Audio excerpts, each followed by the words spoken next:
yun mula sa ito na nga. Meron tayong customer na may tama na naman ito. Sakitid na naman.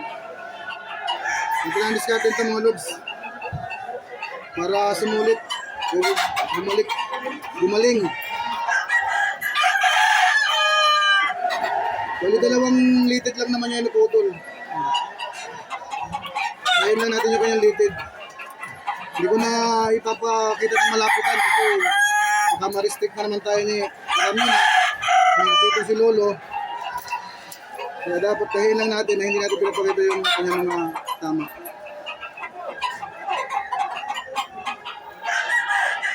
Bali ano lang to, mga 3 tahi o 2 tahi lang. Harap mo si Lolo Meta. Magreklamo naman. Bali 2 tahi dun sa pinakailalim niya.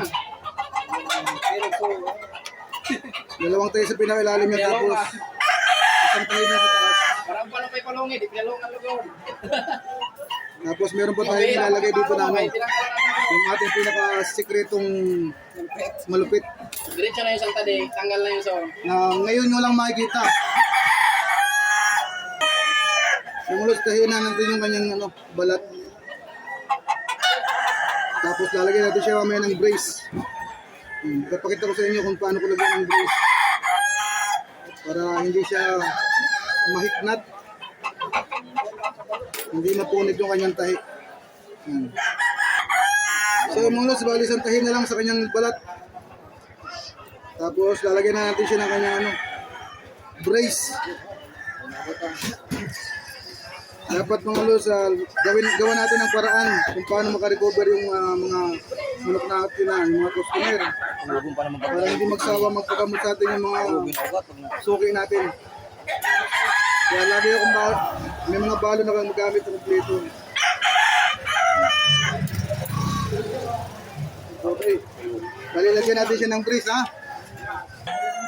So yun mga lods, ito na yung sinasabi ko pala na ano, na lalagyan natin ito sa kanyang paa. Kaya lang, wala tayong mainit na tubig para mapasok natin. Walang gagawin natin mga lods pala, lalagyan natin siya ng tela para hindi masugatan yung kanyang ano, paa. Kasi pwede siyang magasgasan ng ano, ng ating fiber. Balutan lang natin siya ng maraming tela para doon sa fiber.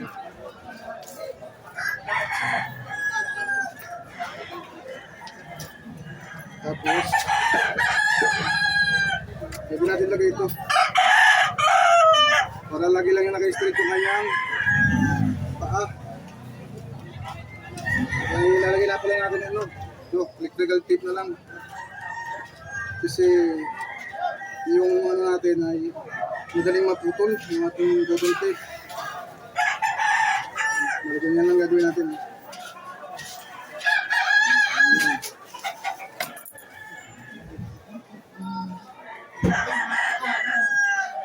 Higpit na natin ng konti. Nandito sa may malapit sa kanyang tuhod. Tapos lalagyan din natin yung ano, tela dito sa pinakailalim.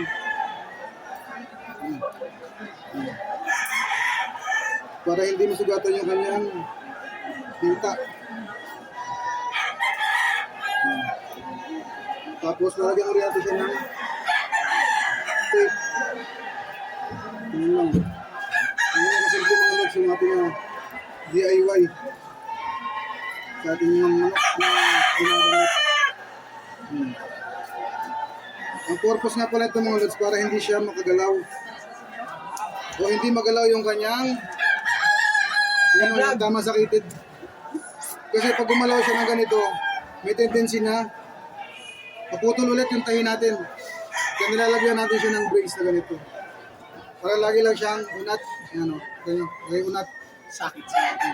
Kasi pag gumalaw siya ng ganyan, mapuputol yung kanyang tahi. Dudugo ulit. Hindi makaka-recover, hindi gagaling. Sana may bago kayo natutunan mga lods, mga followers natin dyan. Thank you for watching.